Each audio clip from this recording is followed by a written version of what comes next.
Welcome to Be Woke Vote. I'm Roland Martin, host of Roland Martin Unfiltered. Our whole focus is to engage folks all across this country to get them to understand the power, the impact of voting, and what it means to you and your family. We had some amazing conversations with folks from all walks of life. And joining me right now is someone who gives a totally different perspective as a Hollywood insider, as a pastor, as somebody who sees the world in a whole different way. Give it up, folks, for Devon Franklin. What's up? Glad you're here, baby. Good to see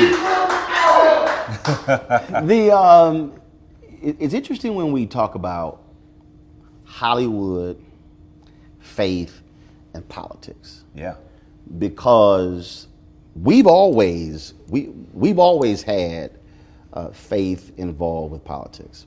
But when you think even about our struggle, when you think about Black Freedom Movement, when you think about the role that Harry Belafonte played, and Sidney Poitier, and Diane Carroll, and James Brown, and Dick Gregory, we've always had Black folks who were in Hollywood who understood that they were not just on the big or the small screen. That's right.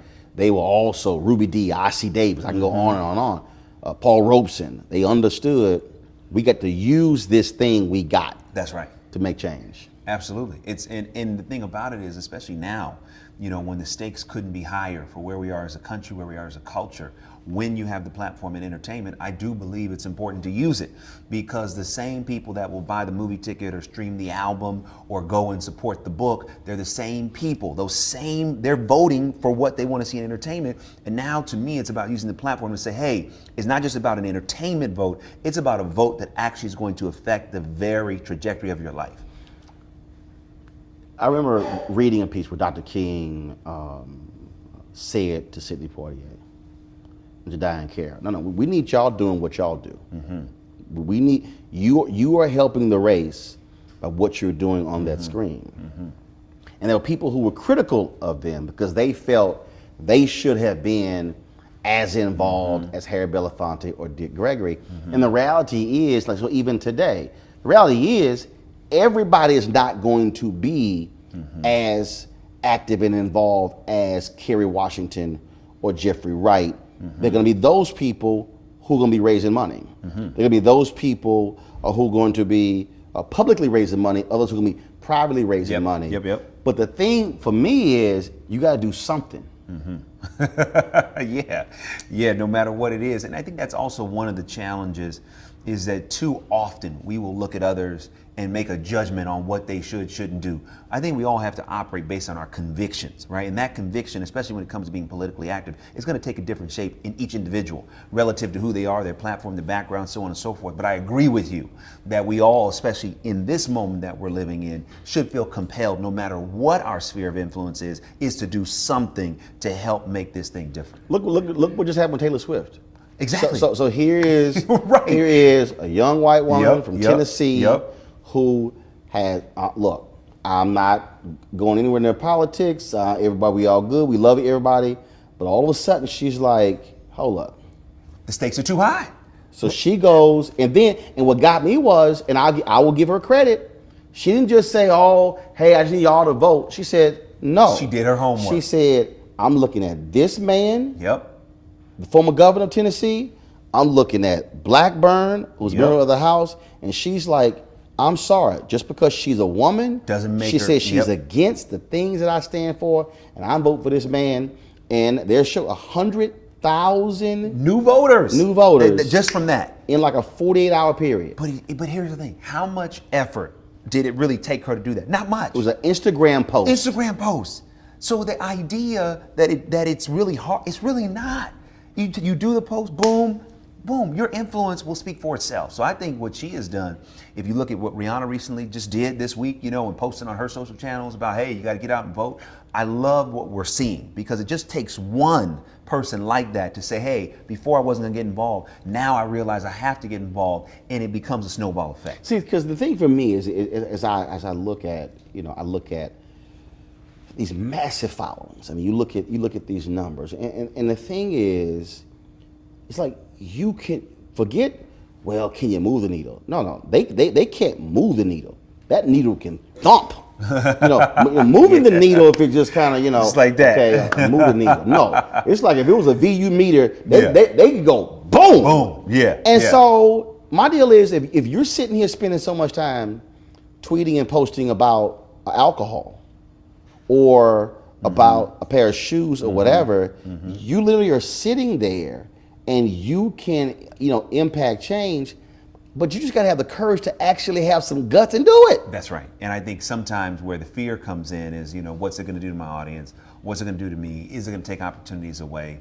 But I think we're living in a time where speaking your truth and not being afraid about that, I think it actually brings more opportunities. And when you look at the stakes, especially from a policy standpoint, and who we put in office affects policy, and policy drives the direction of our culture. I think those of us that are a part of the culture, especially from an entertainment standpoint, we got to get involved. We just have to. And again, I'm not going to judge somebody for how they choose to do it, as long as they do it. And when we think about music, we just lost Aretha Franklin. Yeah. And folks telling the story of when Angela Davis went to prison. And they were threatening to send her to prison. And she said, "Oh, black people made me my money, and I'm gonna spend the $250,000 to make sure to bail her out." And so, and it was sort of like, whoa. Yeah. And they were like, and her deal, it wasn't where she said, I know all the different factors, I know all different things, but her deal was, my people made me this money. Right. I got it, and I'm going to use it. Right. And here's how I'm going to use it. Right. And what was amazing is that what that did is it elevated her profile. It elevated who she was. So this idea of giving back in service and being politically active in social justice, sometimes we think, I don't want to get involved. No, the more we get involved, the more people realize we care. When I look at right now where we stand, you talk about these issues and where we are in the level of divisiveness. I do believe you have a significant number of people, especially you look at the numbers of young people. I remember the last election, 2016, the Joint Center for Political and Economic Studies. They released their survey where it said who is excited or who said we're absolutely going to vote. 60. They polled black folks. 65 plus, off the chart. They had the highest number.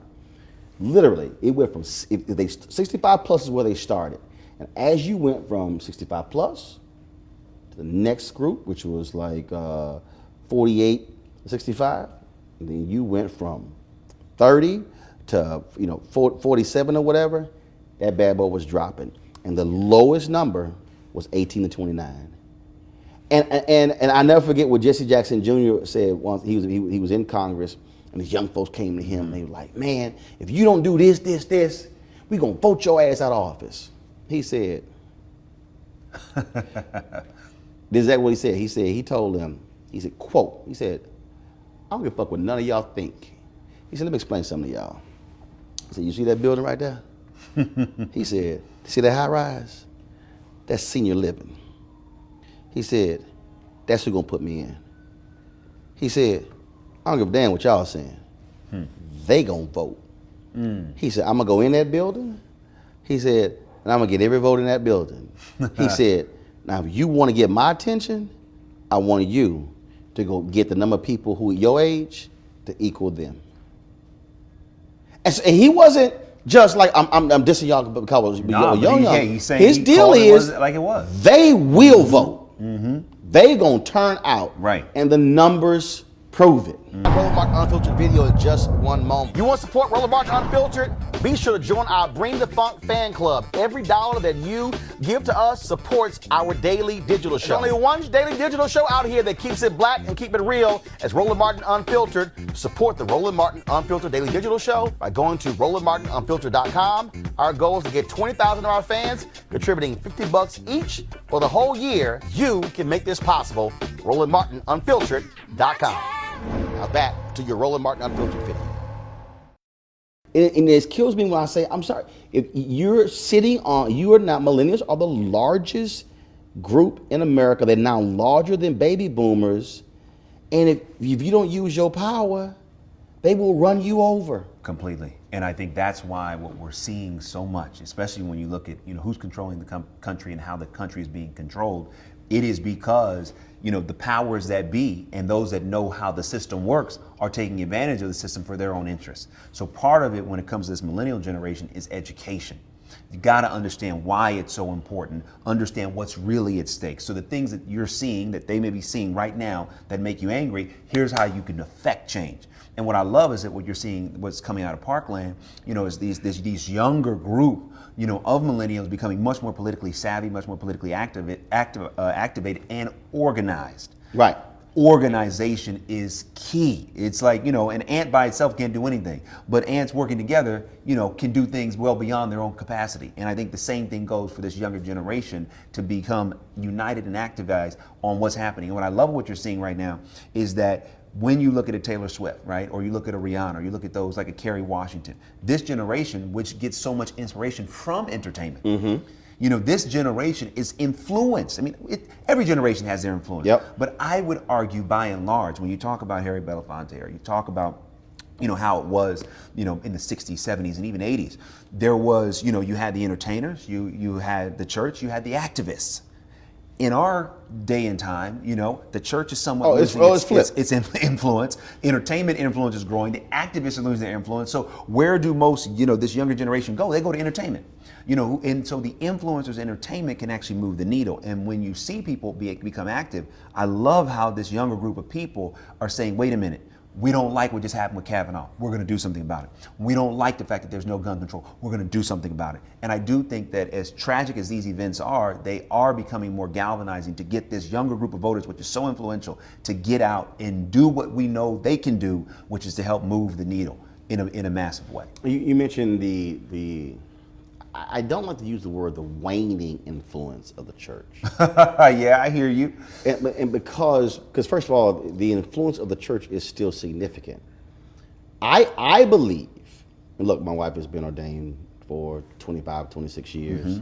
There's so many different preachers who I know. I believe that the problem in terms of the church as it relates to politics and social issues is that the church this is the first, Pastor Jamal Bryant has said this is the first time we've had a movement in Black America where the church had to follow somebody else. All of our movements was church led. So now all of a sudden, the Black church is still like, okay, I'm not kind of like sure what my place is because they're not used to following. They're used to leading.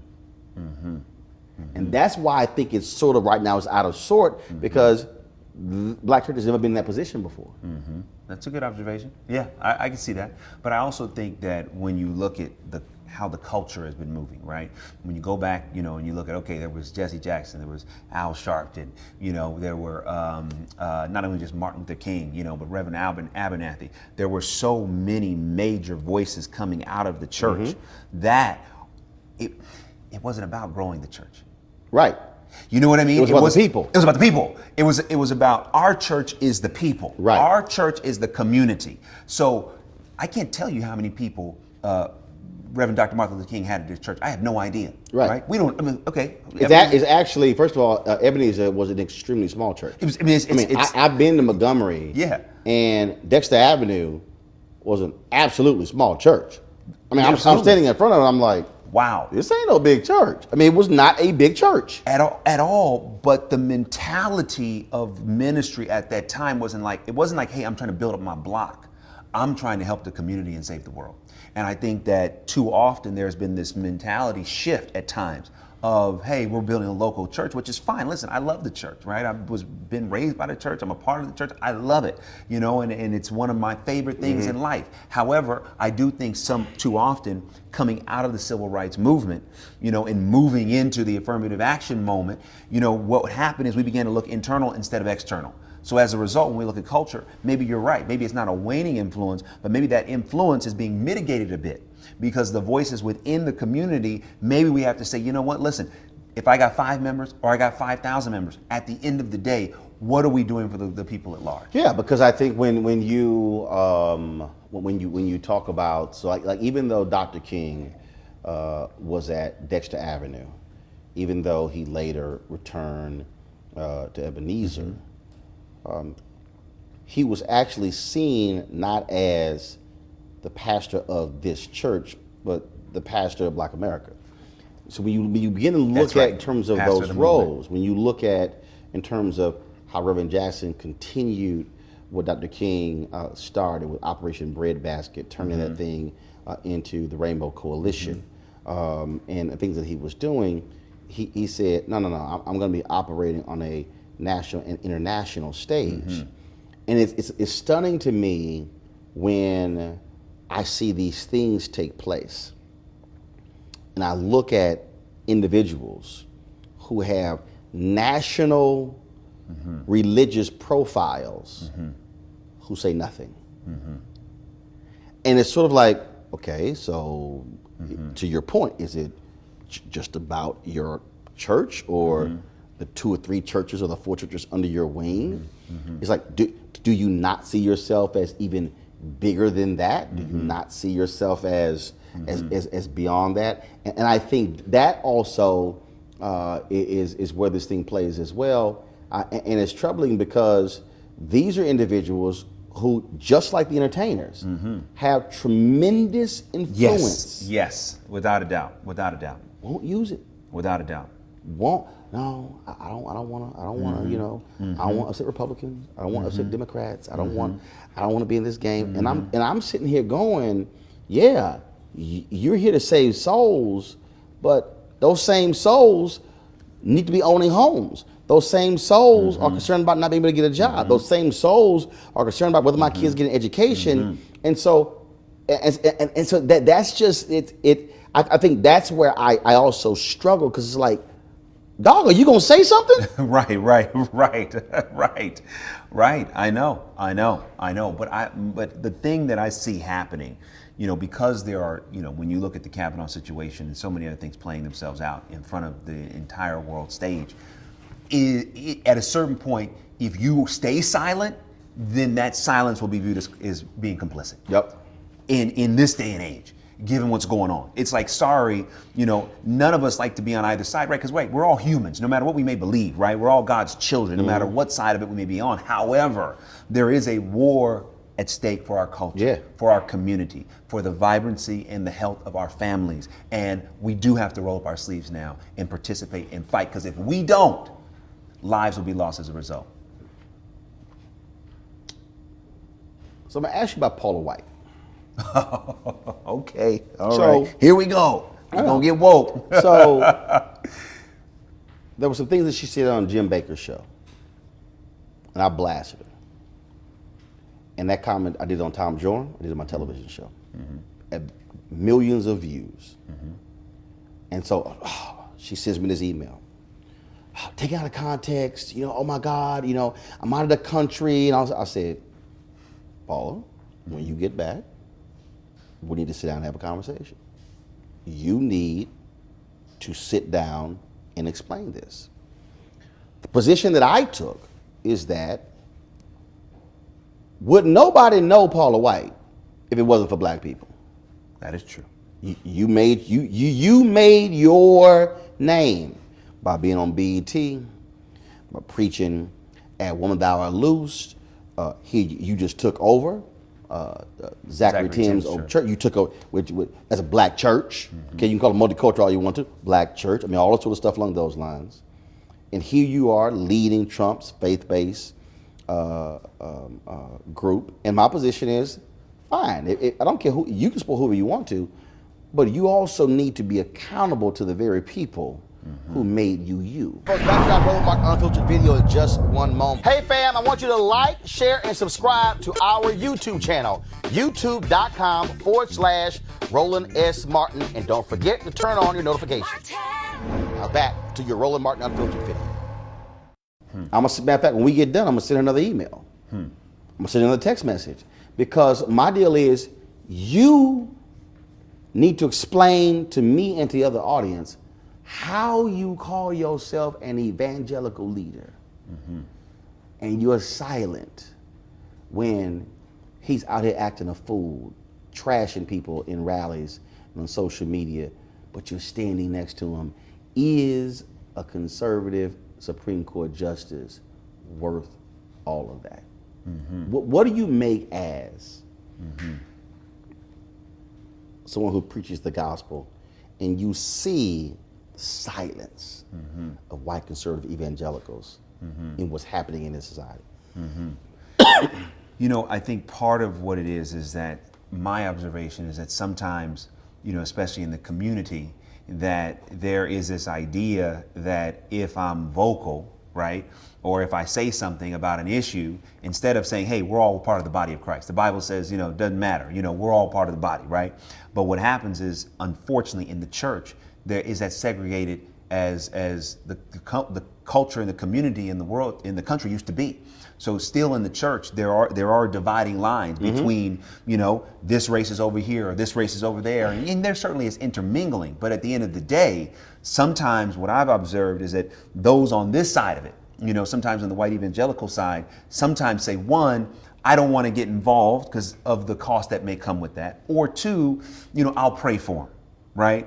And I'm like, okay, there's nothing wrong with praying, but if we're a part of the body and one part of the body is sick, we don't say I'm gonna pray for my arm. No, we're gonna say no. I gotta go to the doctor, right? Because if the arm is sick and I lose my arm, I'm not gonna be able to function. So sometimes I think that the power in this country is sometimes put over the power of God.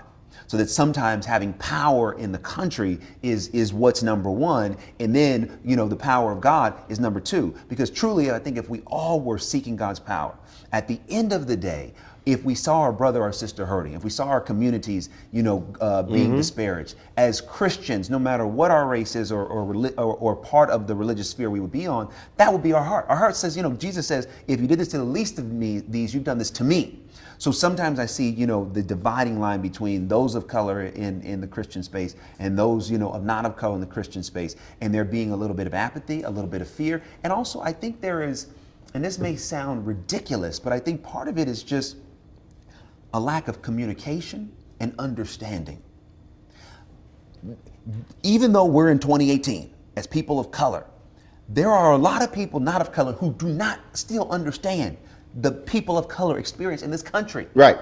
And so part of what it is education. You know, what I would love to see is to bring together, you know, those from the white evangelical community, you know, those from the African American, you know, evangelical community, the Latino, and have a summit. Let's talk. They won't do this. it. Let's come together. No, they won't do it. They won't do it. First of all, Bishop Harry Jackson sort of did this. They had one at Bishop Jake's church, and they had a couple of more meetings in Virginia. So he's been trying to do that.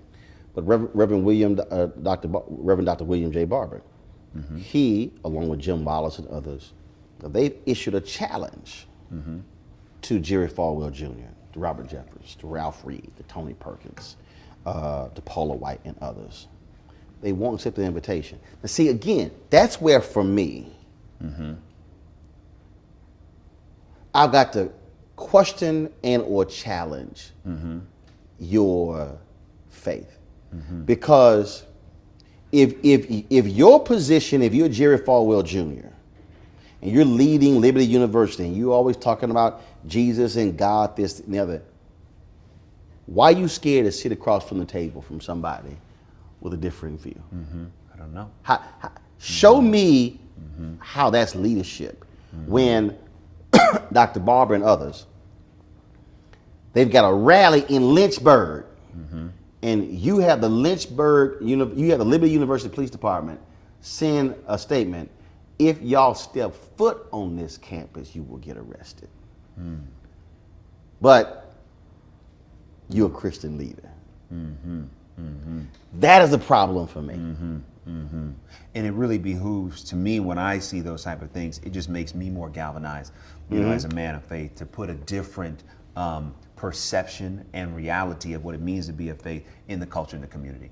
Because that really is not what it means to be Christian at all. You know, what it means to be Christian is, hey, I may not agree with you. You may not agree with me. But as brothers and sisters, we can come together. We can have conversation. We can have a public and private discourse. Yeah. You know, but to fear that or to work against that, to me, I don't know how someone could take that stance. I don't know. So my thing is like, yo, here's what I'm gonna do. Here's how I'm gonna do it, and work every single day to put a different understanding of what it means to be of faith in the world today.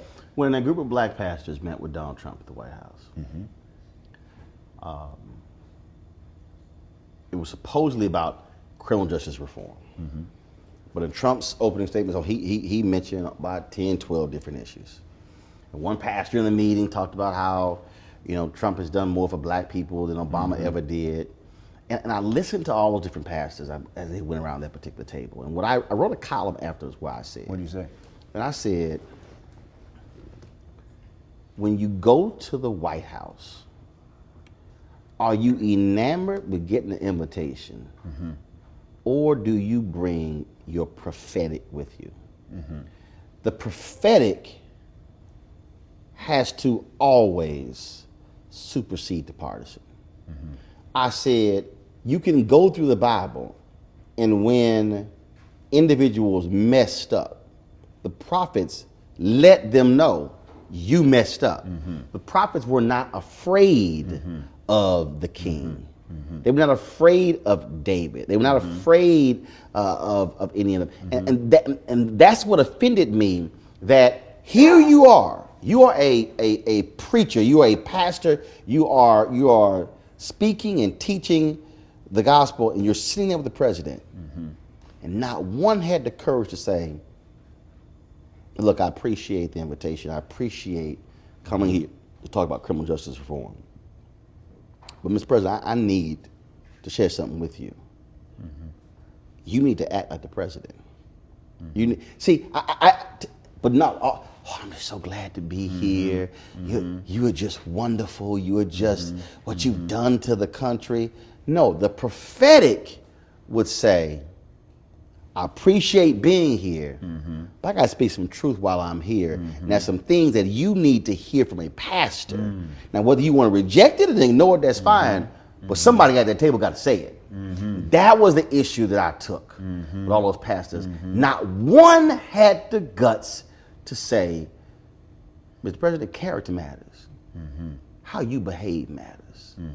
And how you behave is wrong, and we're going to pray for you. We're going to pray for there's a change in your behavior. Not one. That was the issue that I took. Wow. You know, And I think by not saying that, it speaks to young people, and they were like, that's why I ain't going to church. Because you don't have the courage to say what should be said.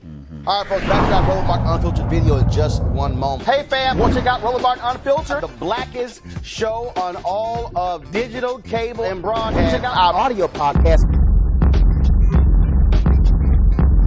There's only one daily digital show out here that keeps it black and keep it real. It's Roland Martin Unfiltered. Press play. Now back to your Roland Martin Unfiltered video. Yeah, you know, when Jesus sent out the 12, he said, be wise as a serpent, be harmless as a dove.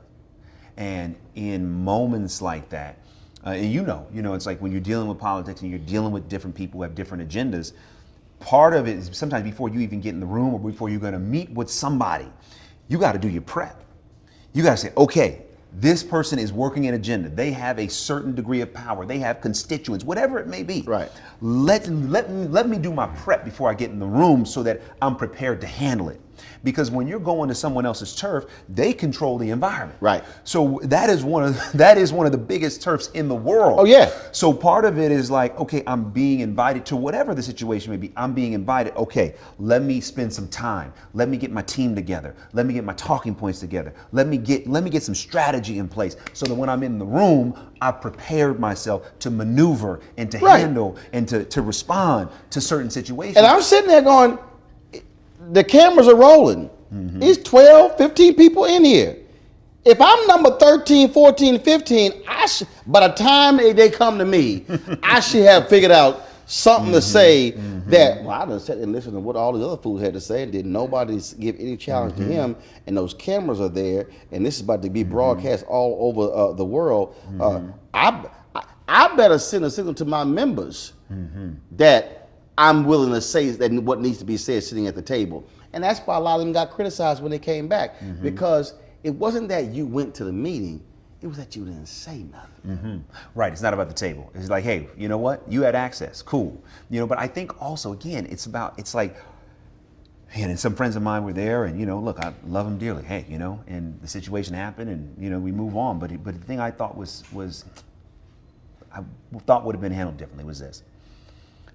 Again, I wasn't invited, so I don't know if what I'm getting ready to say is fact. It's what I've heard. That there was the invitation sent out, and like, hey, here's what we're going to do. Right. We're going to talk about this, but there won't be any questions. Right. To me, that's the first sign. Right there, like, I ain't going. No, I don't mind going. I don't mind having a conversation, but I can't ask nothing? If I can't ask anything, it's not a real dialogue.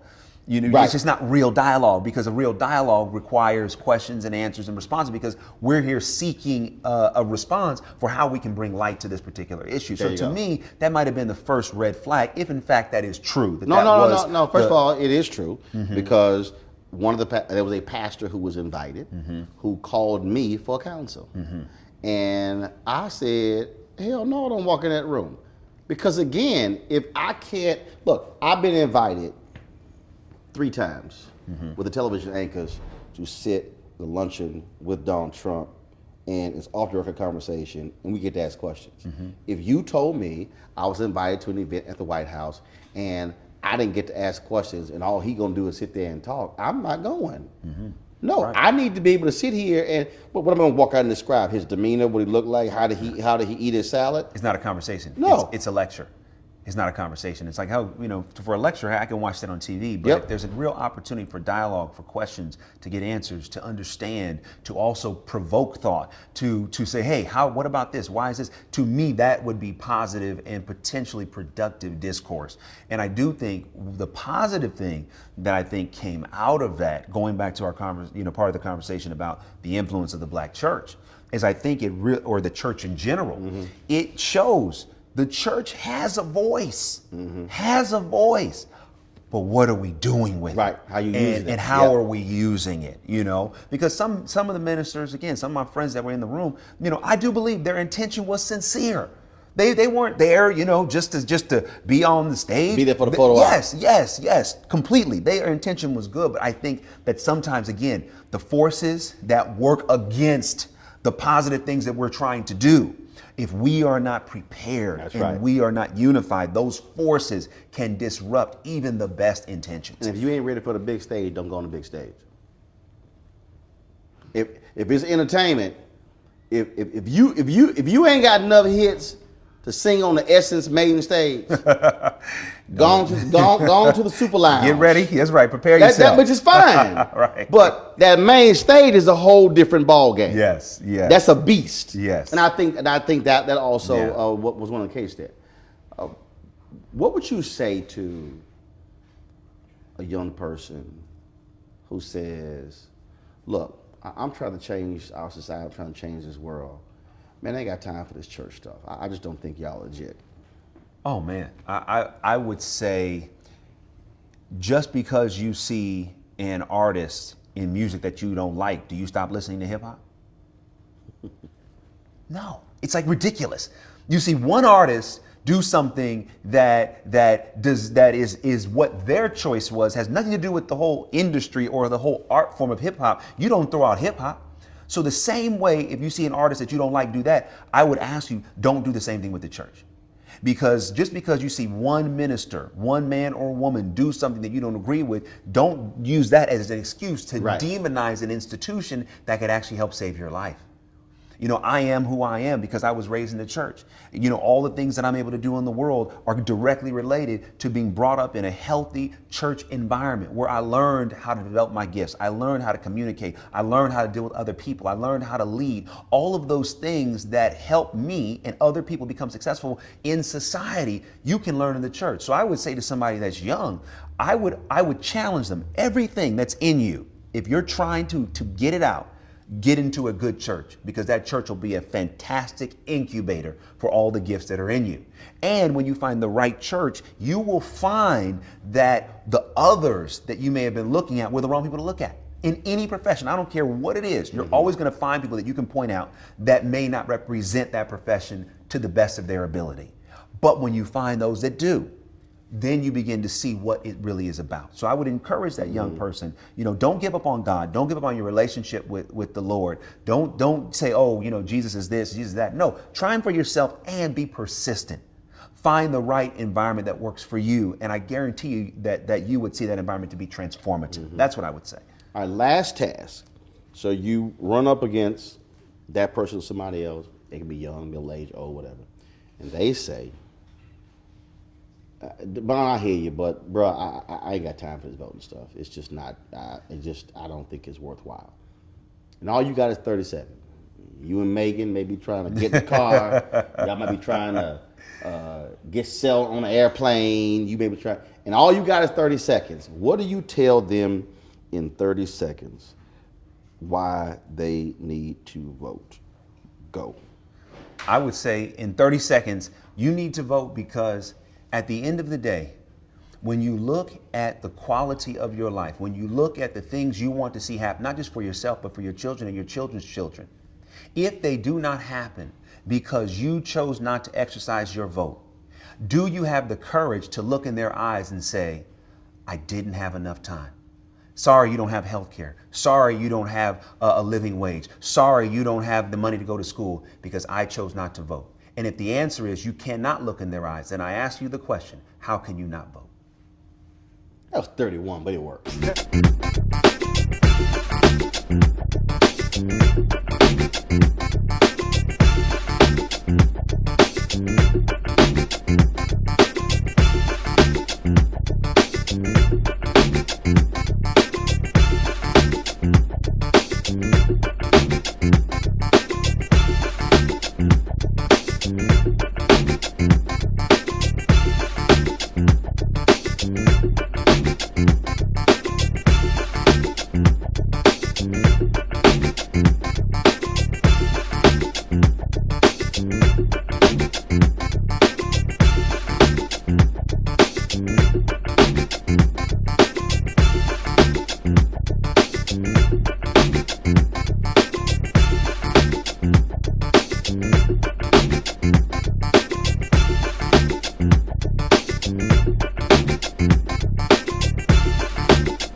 recently in Atlanta for our School Choice is the Black Choice Town Hall event.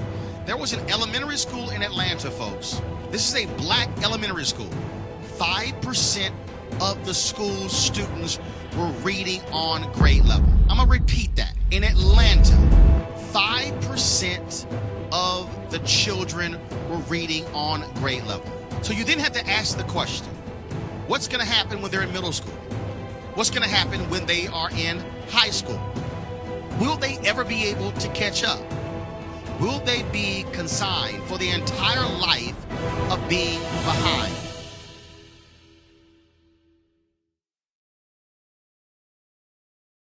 You want to check out Roland Martin Unfiltered? YouTube.com/Roland S. Martin. And subscribe to our YouTube channel. There's only one daily digital show out here that keeps it black and keep it real. It's Roland Martin Unfiltered. See that name right there? Roland Martin Unfiltered. Like, share, and subscribe to our YouTube channel. That's YouTube.com/Roland S. Martin. And don't forget to turn on your notifications so when we go live, you'll know it. Hey fam, want to check out Roland Martin Unfiltered? The blackest show on all of digital, cable, and broadcast. Check out our audio podcast.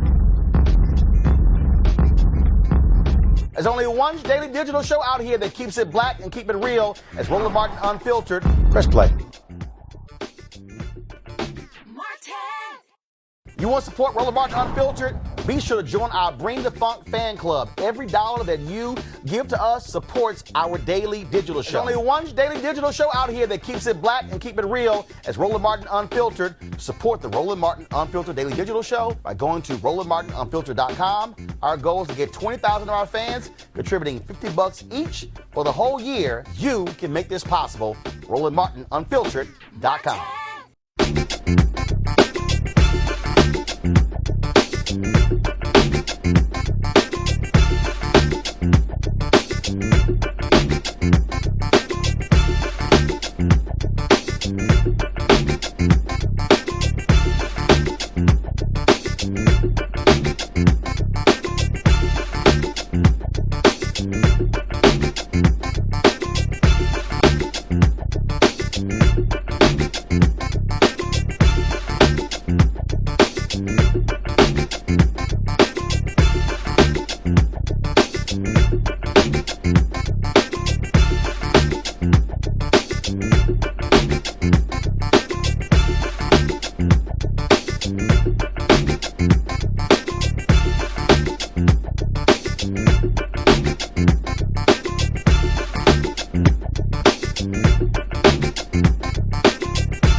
Recently in Atlanta for our School Choice is the Black Choice Town Hall event. There was an elementary school in Atlanta, folks. This is a black elementary school. 5% of the school's students were reading on grade level. I'm gonna repeat that. In Atlanta, 5% of the children were reading on grade level. So you then have to ask the question, what's gonna happen when they're in middle school? What's gonna happen when they are in high school? Will they ever be able to catch up? Will they be consigned for the entire life of being behind?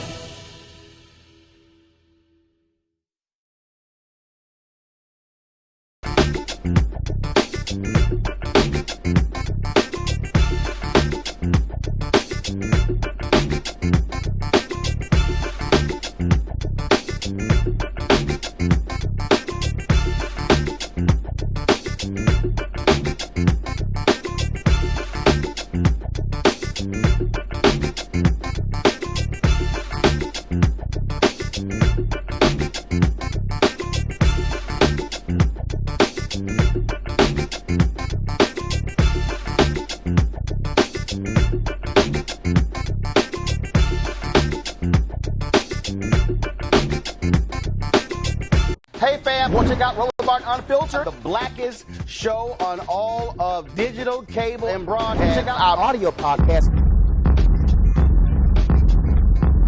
There's only one daily digital show out here that keeps it black and keep it real. It's Roland Martin Unfiltered. Press play.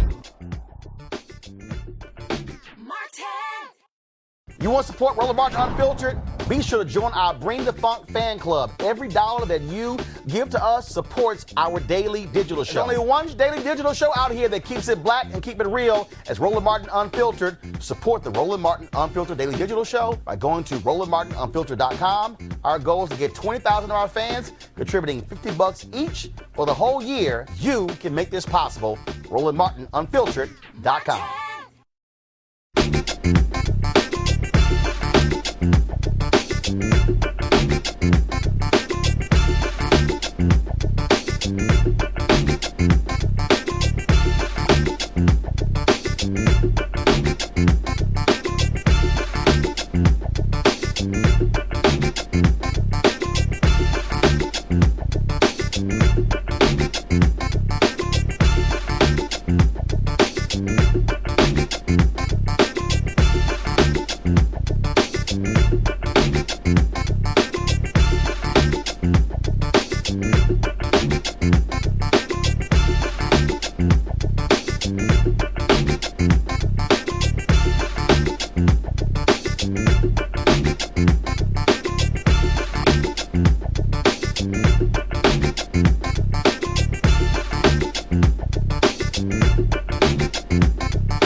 You want to check out Roland Martin Unfiltered?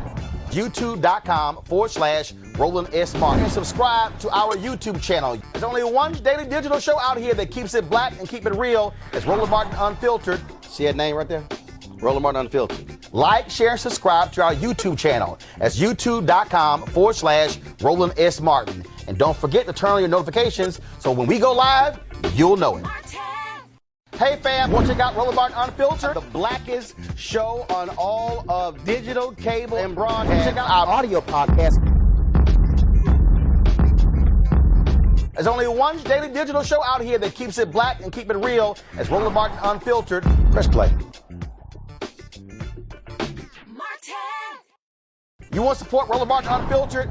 Be sure to join our Bring the Funk fan club. Every dollar that you give to us supports our daily digital show. There's only one daily digital show out here that keeps it black and keep it real as Roland Martin Unfiltered. Support the Roland Martin Unfiltered daily digital show by going to RolandMartinUnfiltered.com. Our goal is to get 20,000 of our fans contributing $50 each for the whole year. You can make this possible. RolandMartinUnfiltered.com.